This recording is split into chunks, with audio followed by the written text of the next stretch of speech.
नमस्कार, मैं अंजलि मिश्रा। स्वागत है आप सभी का द न्यूज में। जिस तरीके से अरविंद केजरीवाल को ईडी ने समन जारी किया था, नोटिस दिया था और पूछताछ के लिए बुलाया था, लेकिन वो जांच में शामिल नहीं हो पाए, पूछताछ के लिए नहीं गए, ये कहते हुए कि उन्हें जो है चुनावी जनसभा और रैली करनी है, इस वजह से वो नहीं जा पाएंगे। और अब इस मामले पर बीजेपी तो प्रतिक्रिया दे ही रही थी, लेकिन अब कांग्रेस नेता संदीप दीक्षित ने भी दिल्ली के सीएम अरविंद केजरीवाल को इस मामले को लेकर जमकर घेरा।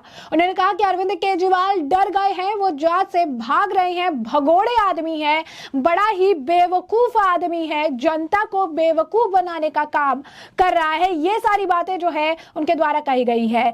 तो ऐसे में पूरा माजरा क्या है, विस्तार से समझिए। दिल्ली की शराब नीति में कथित घोटाले के मामले में ईडी ने जो है समन जारी किया। मुख्यमंत्री अरविंद केजरीवाल को पूछताछ के लिए बुलाया था। 2 नवंबर को केजरीवाल ईडी के सामने पेश नहीं हुए। उन्होंने ईडी के नोटिस को गैर कानूनी और राजनीति से प्रेरित बताया। बीजेपी का दावा है कि केजरीवाल डर कर जांच से भाग रहे हैं। अब बीजेपी के इस बयान पर कांग्रेस नेता संदीप दीक्षित ने भी हाँ में हाँ मिलाई है। दिल्ली की पूर्व सीएम शीला दीक्षित के बेटे संदीप दीक्षित ने कहा कि यह सच्चाई है कि अरविंद केजरीवाल डरे हुए हैं और जांच से भाग रहे हैं। संदीप दीक्षित ने कहा कि सभी जानते हैं कि दिल्ली में सीएम अरविंद केजरीवाल के आदेश के बिना कुछ भी नहीं हो सकता। उन्हें भागते हुए देखा जा सकता है। साफ है कि वो डर गए हैं और भाग रहे हैं। अरविंद केजरीवाल के पास खुद को बचाने के संसाधन अब खत्म हो चुके हैं। और क्या कुछ कहते नजर आए संदीप दीक्षित, जरा सुनिए। ईडी का समन जाएगा जब आप देखिए ईडी जिस केस पर कार्रवाई कर रहा है, शराब घोटाला जो है, उस पर अगर आपको याद होगा, खुद सुप्रीम कोर्ट ने कुछ दिन पहले कहा कि अगर इसमें आम आदमी पार्टी लाभार्थी है या लाभार्थी होते हुए दिखती है तो उसका भी नाम आना चाहिए। दूसरा, ये वो निर्णय है जो सरकार ने लिया है और सबको मालूम है कि दिल्ली में आम आदमी पार्टी की सरकार में परिंदा भी पर नहीं मारता अरविंद केजरीवाल की हामी भरे, वो दस्तखत करें या ना करें। तो दोनों रूप में वो आम आदमी पार्टी के भी सर्वे सर्वा हैं और सरकार के भी सर्वे सर्वा हैं। तो अगर सरकार पे और पार्टी पे दोनों पर अगर किसी चीज पर तहकीकात होती है तो स्वाभाविक है कि अरविंद केजरीवाल पर भी सवाल पूछे जाएंगे। अब वो तो भगौड़े की तरह भागते हुए दिख रहे हैं भाई मुझे। तो मैंने वो पत्र पढ़ा जो बिल्कुल मतलब न सर पैर का पत्र है। लिख रहे हैं कि साहब इसमें कोई तथ्य नहीं। अरे आप तय करोगे तथ्य क्या, या पुलिस तय करती है तथ्य?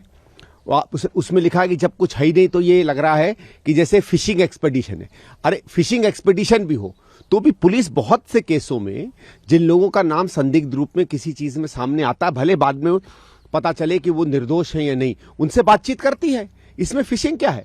आप डर के क्यों भाग रहे हो? और याद रखिए ये वही केजरीवाल है जिसने 2012-13 में जब अन्ना आंदोलन में लोकपाल की बात की थी तो कहा था कि एक आदमी, कोई भी आदमी अगर केवल संदेह मात्र किसी मंत्री पर कर दे तो उस पर पूरी इंक्वायरी होनी चाहिए। तो जिस तरह ये भाग रहा है उससे तो स्पष्ट दिख रहा है कि डर गया है, डरपोक आदमी है, कायर है और एकदम क्योंकि फंसा हुआ है बुरी तरह। उसको मालूम है कि अब मैं बहुत ज्यादा झूठ नहीं बोल पाऊंगा, इसलिए वो बचने की कोशिश कर रहा है। नहीं जा रहे हैं। बिल्कुल सीधी बात है, बिल्कुल सीधी बात है। और देखिए ये क्या मतलब है कि साहब मैं उसमें जा रहा हूँ, चुनाव में जा रहा हूँ? ये तो कानूनी कार्रवाई है, कानूनी कार्रवाई होगी ना। या तो आप लिख देते कि भाई ठीक है मुझे 2-3 दिन की मोहलत दीजिए, और क्या 15 दिन? आप इतने बड़े नेता हैं कि आपको पूरे 15 दिन कोई काम नहीं है? बहुत से और नेता हैं जिनको चुनाव के बीच में बुलाया गया है। आप जाइए, आप या तो आपको जैसे मैंने कहा ना कि ठीक है आपको 2-3 दिन का समय चाहिए, 4 दिन का समय चाहिए, उतना मांग लीजिए। और देखिए सीधी बात है, अगर कोई सामान्य व्यक्ति इस तरीके से ईडी से भागता तो मेरे ख्याल से उसको हथकड़ी लगा के जो है ईडी के दफ्तर पहुंचाया जाता जबरदस्ती। ऐसे थोड़ी है कि आप पुलिस की कोई तहकीकात में भाग सकते हैं। क्या बेवकूफी की बात है भाई? वोटर का क्या लेना देना आपसे? बहुत से नेता हैं जो अरेस्ट हुए हैं। लालू प्रसाद अरेस्ट हुए थे, 15 साल 20 साल मुख्यमंत्री रहे, तो क्या जितने वोटर थे बिहार के वो सब अरेस्ट हो गए? जब आपने दिल्ली की सरकार पर उंगली उठाई थी तो क्या दिल्ली के वोटर पे उंगली उठाई थी या दिल्ली सरकार पर उंगली उठाई थी? जब आपने यूपीए सरकार को भ्रष्ट कहा था तो आपने हिंदुस्तान के करोड़ों वोटर जिन्होंने यूपीए सरकार को वोट दिया था उनको भ्रष्ट कहा था या खुद? मतलब ये कोई तर्क है? और ये तो मतलब दिखाता है कि मतलब बिल्कुल समझ लीजिए एकदम निराकार, मतलब समझ लीजिए एकदम ही जिसको कहेंगे बेवकूफ टाइप का आदमी। भाई इसका क्या मतलब है? अगर मैं कहीं काम करता हूं, मुझ पर तहकीकात होती है, क्या पूरी संस्था पे होती है? आपको वोट दिया है, वोटर अलग मसले से वोट देता है। इसका ये मतलब छोड़िए कि जिसको अगर वोटर ने वोट दिया वो कभी चोरी नहीं हो सकता है। सीधी बात है, इसके पास कोई भी अब हथियार नहीं बचा अपने आप को बचाने का। हम लोग दिल्ली में जानते हैं शराब घोटाले में क्या हुआ था। शराब की नीति आने के 8-9 महीने पहले से दिल्ली में ये चर्चा थी कि 800 करोड़ की डील हुई है डीलरों के और केजरीवाल के बीच में। बच्चे के हाथ में नई जो एक्साइज नीति थी उसके डिटेल्स थे। अब बताइए, एक्साइज नीति के डिटेल्स क्या चौराहों पे बंटने चाहिए? सबको पता था, क्योंकि जो डीलरों ने उनसे डील की थी उसी हिसाब से नीति बनी और हजारों करोड़ों का फायदा ये करना चाहते थे डीलरों में। अब दिक्कत क्या है कि इतने बड़े पाप के घड़े में घुस गए कि अब बुरी तरह फंस गए। तो जैसा कि आपने सुना, उन्होंने कहा कि ईडी शराब घोटाले मामले में कार्रवाई कर रही है। कुछ दिन पहले खुद सुप्रीम कोर्ट ने कहा था कि अगर इसमें आम आदमी पार्टी लाभार्थी है तो उसका भी नाम आना चाहिए। दूसरा वो निर्णय है जो सरकार ने लिया है। आप सबको पता है कि दिल्ली में आम आदमी पार्टी की सरकार में परिंदा भी बिना केजरीवाल की हामी भरे पर नहीं मार सकता। वो दस्तखत करे या ना करे, दोनों रूप में वो पार्टी के भी सर्वसेवा है और सरकार के भी सर्वे सर्वा है। अगर सरकार और पार्टी दोनों पर किसी चीज को लेकर तहकीकात होती है तो स्वाभाविक है कि अरविंद केजरीवाल पर भी सवाल पूछे जाएंगे। वो तो भगोड़े की तरह भागते दिख रहे हैं। संदीप दीक्षित ने केजरीवाल द्वारा लिखी गई चिट्ठी को बेसिर पैर का करार दिया और कहा कि मैंने वो पत्र पढ़ा, वो बेसिर पैर का पत्र है। लिख रही है कि इसमें कोई तथ्य नहीं है। आप तय करेंगे तथ्य तो पुलिस तय करती है। वो कह रही है कि लगता है कि फिशिंग एक्सपेडिशन है। अगर फिशिंग एक्सपेडिशन है तो फिर पुलिस बहुत से केस में जिन लोगों का नाम संदिग्ध रूप से किसी चीज में आता है, भले बाद में निर्दोष हो साबित हो, उससे पहले बातचीत करते हैं। इसमें फिशिंग क्या है? आप डर से क्यों भाग रहे हैं? कांग्रेस नेता ने आगे तंज भरे लहजे में कहा कि ये वही केजरीवाल है जिन्होंने जो अन्ना आंदोलन में लोकपाल की बात कही थी। उस वक्त कहा था कि एक आदमी किसी मंत्री पर अगर केवल संदेह जाहिर कर दे तो उसकी पूरी जांच होनी चाहिए। ईडी के सामने पेश न होने को लेकर केजरीवाल ने जो दलील दी है उस पर संदीप दीक्षित ने कहा, ये क्या मतलब है कि चुनाव में जा रहा हूं? ये तो कानूनी कार्रवाई है। आप लिख देते, मुझे 2-3 दिन की मोहलत दे। आप क्या इतने बड़े नेता हैं जिनको 15 दिन कोई काम नहीं है? कई नेताओं को चुनाव के बीच बुलाया गया। आपको 2-3 दिन का समय चाहिए तो मांग लीजिए। अगर कोई सामान्य व्यक्ति इस तरह से ईडी से भागता तो उसको हथकड़ी पकड़कर ईडी के दफ्तर पहुंचाया जाता।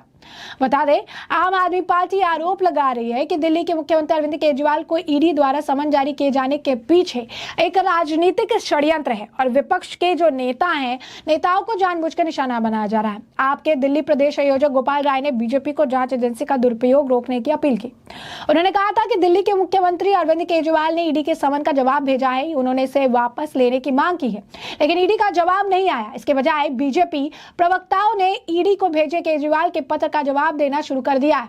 आज ईडी को बीजेपी से ही और बीजेपी को ईडी से अलग करना मुश्किल जो है होता जा रहा है। अरविंद केजरीवाल ने ईडी के समन को गैर कानूनी और राजनीति से प्रेरित बताया था। उन्होंने कहा कि बीजेपी के कहने पर इस नोटिस को भेजा गया है। उन्होंने कहा कि नोटिस इसीलिए भेजा गया ताकि मैं 4 राज्यों में चुनाव प्रचार ना कर पाऊं। ईडी को अपना नोटिस तुरंत वापस लेना जो है चाहिए। केजरीवाल ने कहा कि यह साफ नहीं है कि आपने मुझे किस नाते संबंध भेजा है, गवाह के तौर पर या फिर संदिग्ध के तौर पर। समन में डिटेल भी नहीं दी गई। यह भी नहीं बताया गया कि मुझे व्यक्तिगत तौर पर बुलाया गया या फिर मुख्यमंत्री के तौर पर या फिर आम आदमी पार्टी के मुखिया के तौर पर। जिस दिन ईडी द्वारा समन जारी किया गया उसी दिन भाजपा नेताओं ने बयान देने शुरू कर दिया कि मुझे जो है गिरफ्तार कर लिया जाएगा। उन्होंने फिर कहा कि मेरी छवि को खराब करने के लिए 30 अक्टूबर की शाम को भाजपा नेताओं को ईडी का समन लीक जो है किया गया। 30 अक्टूबर की दोपहर मनोज तिवारी भाजपा सांसद ने बयान दिया कि मुझे गिरफ्तार कर लिया जाएगा। मैं दिल्ली का मुख्यमंत्री और आम आदमी पार्टी का राष्ट्रीय संयोजक हूं और 5 राज्यों में चुनाव होना है जहां प्रचार करने के लिए मैं स्टार प्रचारक हूं। मुझे इन राज्यों में यात्रा करनी है और अपने कार्यकर्ताओं को राजनीतिक मार्गदर्शन देना है। मुझ पर प्रशासनिक और आधिकारिक जिम्मेदारियां हैं जिसके लिए मेरी उपस्थिति आगामी दिवाली के दौरान भी आवश्यक जो है होगी, इसलिए मैं नहीं जा पाऊंगा। तो अब इस मामले को लेकर अगर आप देखेंगे, संदीप दीक्षित ने हल्ला बोल दिया है। संदीप दीक्षित उन पर तरह तरह के आरोप लगा रही हैं और चीजें कह रही हैं। वो स्पष्ट तौर पर कह रही रही हैं कि इनका जो हाल है वो बहुत ज्यादा खराब है, वो डर गई हैं और डर के मारे जो है इस वक्त इस मामले को लेकर भागते हुए नजर आ रही हैं। वो फेस क्यों नहीं कर रही है, जनता को बेवकूफ बनाते। उन्होंने ये भी कहा कि इस मामले को आप देखिए कि कांग्रेस के हेड द्वारा इस मामले को उठाया गया था, इस मामले को बीजेपी द्वारा नहीं उठाया गया था, ये कांग्रेस द्वारा उठाया हुआ मामला था, जिसकी पूरी कच्चा चिट्ठा जो है हमने दिल्ली के उपराज्यपाल विनय कुमार सक्सेना को भेजी थी और फिर उन्होंने इसे जांच को जो है आगे कर दिया था, ईडी और सीबीआई को पास किया था और उस मामले में अब अपडेट हो रही है। तो केजरीवाल डर क्यों रहे? जब उन्होंने कुछ किया नहीं तो उसे जाइए फेस करिए। उन्होंने कहा कि ये बेवकूफ आदमी है, बेवकूफियत भरी बात कहता है कि इससे जो है वोटर को फर्क पड़ेगा। कई लोगों की गिरफ्तारी हुई, लालू प्रसाद यादव भी जेल में गए, कई और नेता हैं जो जेल में गए, तो उससे वोटर कोई जेल में नहीं जाता। अगर आपको बुलाया जा रहा है, आपको कहा जा रहा है, तो इसका मतलब दिल्ली के वोटर जेल में नहीं जाएंगे। अगर आपने गलती की है तो आप जेल में जाएंगे।